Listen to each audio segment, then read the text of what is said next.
Hi, HinglisH here. Today I am going to explain a Korean fantasy film called The Miracle. The story surrounds a pair of opposite twins, Sumi and Rina. Sumi is shy and likes to spend time locked up in her room. She is also overweight and has no self-confidence. As a hobby, she sings on live streams under the name Sexy Diva. Over the years, she has accumulated many fans and followers, but no one has ever seen her face. Every time she goes live, the comments assume how pretty she must be, but Sumi knows that if she shows her face, her popularity will rapidly decline. In contrast, her sister Rina lives the dream of every young Korean girl.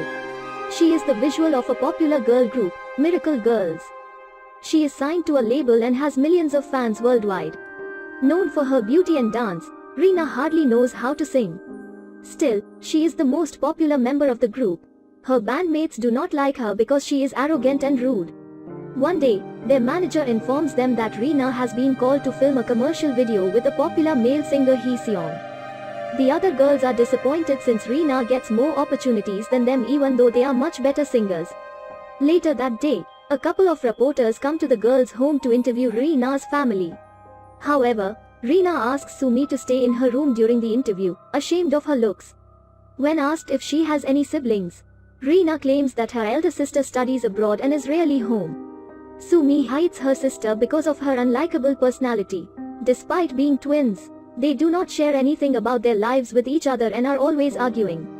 One thing that Sumi despises more than her sister is her school. Her classmates bully her so much that she always keeps account of the days left to graduate.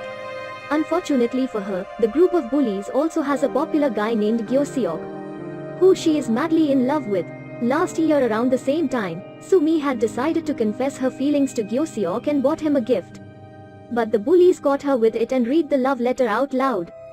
Sumi still hasn't gotten over the embarrassment of being rejected in front of everyone, but her feelings for Gyo-seok haven't changed. Somewhere else, Rina goes to the set of the commercial and meets a fellow idol, Hee-seong.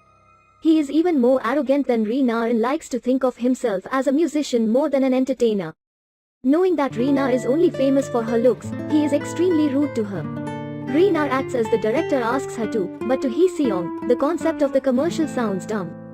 He refuses to take part in it and leaves his manager to do the damage control. Because of his pickiness, Rina is also removed from the commercial. She returns home crying and cursing at him. Meanwhile, Sumi is hanging out in their front yard with their family dog. When she isn't looking, it runs outside the house and disappears. Sumi spends the entire day looking for it and finds an older woman unconscious on the ground. She takes it upon herself to carry the poor woman to her house. Impressed by her kindness, the woman brings her inside and reveals that she is a tarot reader. On being asked to pick a tarot card, Sumi chooses the rarest one of them all. According to the woman, it is supposed to grant her a wish. Although skeptical, Sumi thinks of exchanging lives with her sister. But then, she changes her mind and asks for the ability to never gain weight. The woman gives her a necklace as a present before seeing her off.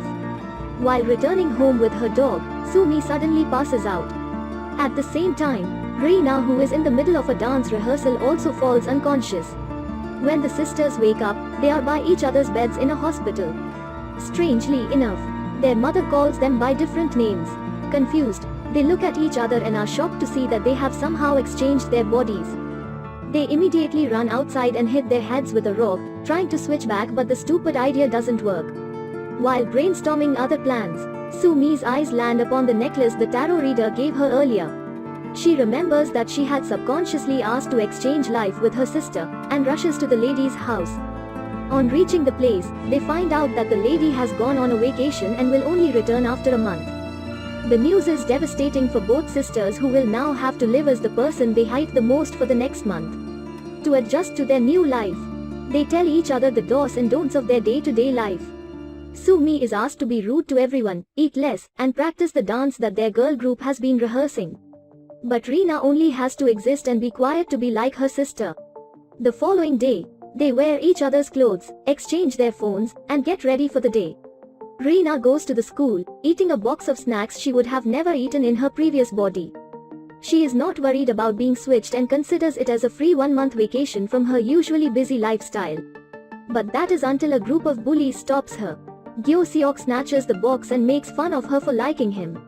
Reena wants to teach them all a lesson but remembers that Sumi would never do something like that and keeps quiet. Meanwhile, Sumi goes to the company for a final rehearsal of their comeback show. Being the most popular one in the group, she is given the prettiest clothes and the first priority. However, when it is time to perform, she gets nervous and messes up the dance. Hee-seong, who is watching the performance, laughs at her lack of talent. After the rehearsals, they will have to perform live. Nervousness gets the best of Sumi and she breaks down crying in the bathroom. She holds the necklace and wishes to do her best in the final performance. Lo and behold, when she finally has to perform, she doesn't forget a single step. However, the main vocalist and her rival forget the lyrics in the middle of the live broadcast. To help her, Sumi sings in her place and steals the show. Even Hee-seong is surprised to hear her actually singing well. After the show, she accidentally falls into his arms. Unlike Reena, Sumi is mesmerized by his beauty. He puts her down before going to the stage and performing a song while Sumi stares at him in endearment. At home, Reena is mad that Sumi sang well because after going back to her body, people will expect her to do the same. Sumi promises to do her worst the next time, but then Hee-seong texts her, asking her to record a duet with him. Reena remembers him being arrogant the last time and wants Sumi to do her best and teach him a lesson. At school, Reena discovers Sumi's journal and reads it.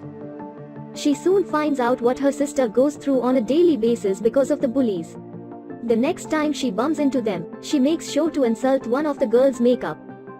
When the girl tries to slap her, Reena restricts her hand, surprising everyone. Gyo-seok comes forward to humiliate her for liking him for the 100th time, but Reena, in turn, calls him ugly and walks away. He is left stunned by the sudden personality change and even finds it attractive. At the same time in the company, Hee-seong texts Sumi to come to the rooftop. He apologizes for being rude to her during the commercial and discusses what song they should do it. They seem to have similar taste in music, which makes it easier to choose. In the end, Hee-seong pulls her into an embrace, asking her out on a date. In the following scene, the couple is in the studio, mixing and recording the song. While listening to the end result, they end up kissing. At home, the sisters sit down to talk about their day. Since both of them did things the other one wouldn't approve of, they lie to each other.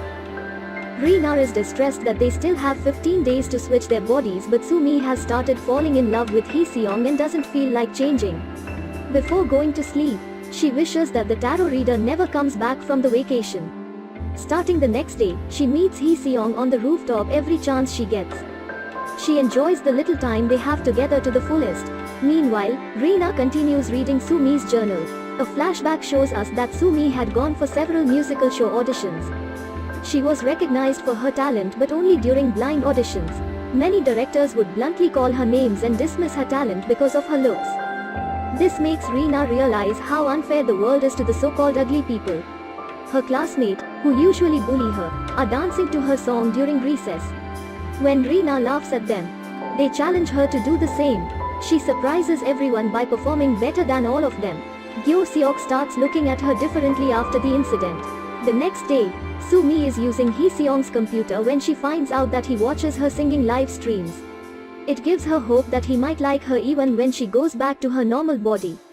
At the same time, Reena is going through Sumi's computer. She finds the Sexy Diva live stream channel and accidentally starts a stream with her face in front of the webcam.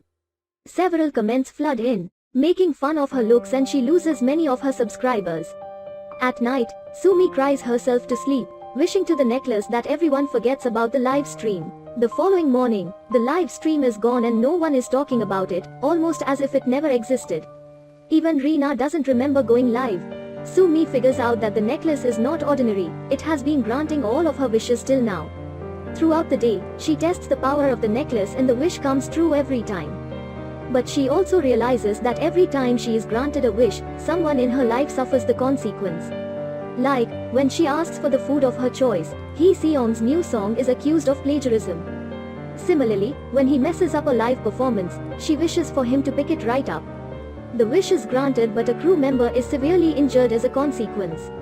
The next day, Gyo-seok locks himself in a studio, saddened by the plagiarism scandal. Sumi goes to meet him and the two finish recording their duet song together. In the following scene, Reena is excited because the 30 days are finally over. The sisters go to the tarot reader's house but see that she has still not returned. Sumi thinks that it is because she once unknowingly wished for her to never return. She yet again wishes for the reader to be back soon. As a consequence of the wish, a dating rumor about her and Hee Seong is spread in the media. Reena finds out about the rumor and is furious. They get into a fist fight in the middle of a parking lot and have to be separated by Hee Seong. He pushes Reena to the ground, asking her to stay away. However, the gesture makes Sumi believe that he is only in love with Reena's pretty face. The next day, Sumi visits the tarot reader again and finds out from her daughter that she passed away because of a disease. The girl also reveals that to reverse a wish, one must hold the necklace and genuinely wish for them to switch back to their bodies. If either of the girls does not actually mean it, the wish won't be granted. On finally finding a way to go back, Reena is overjoyed, but the same cannot be said for Sumi. Seeing that her sister is bothered, Reena reveals that Hee Seong used to hide her when she was in her own body. This means currently, he is not in love with Reena's face, but with Sumi's personality. Following the conversation, the girls make a wish as the tarot reader has told, but nothing changes. Then, the following day, Sumi and Reena meet in front of the company for work. Reena is about to be hit by a car, but Sumi puts her life in danger and saves her. When they wake up in the hospital, they have switched back to their original bodies. The doctor who is in charge of them looks exactly like the tarot reader. She explains that Sumi is the elder sister and the protector of the younger one. Since she fulfilled her purpose by saving Reena from the accident, they were able to switch back. In the following scene, Reena breaks up with Hee Seong, claiming that she doesn't want to lose brand deals by being seen with him. In reality, dating her sister's love is unacceptable to her. The bully Gyo Seok also apologizes to Sumi and expresses that he has started to like her. But she rejects him since she is in love with Hee Seong. A few weeks later, Hee Seong organizes a musical audition. Reena brings the forms to Sumi, encouraging her to participate. Sumi gathers enough courage to go to the audition, mostly because she wants to look at Hee Seong one more time. She sings the song, they do it together and impresses everyone. In the last scene, we see Sumi and Hee Seong recording a song together, indicating that she got selected in the audition. Subscribe for more videos like this, turn on the notification, and leave a like to help the channel out. Thanks for watching.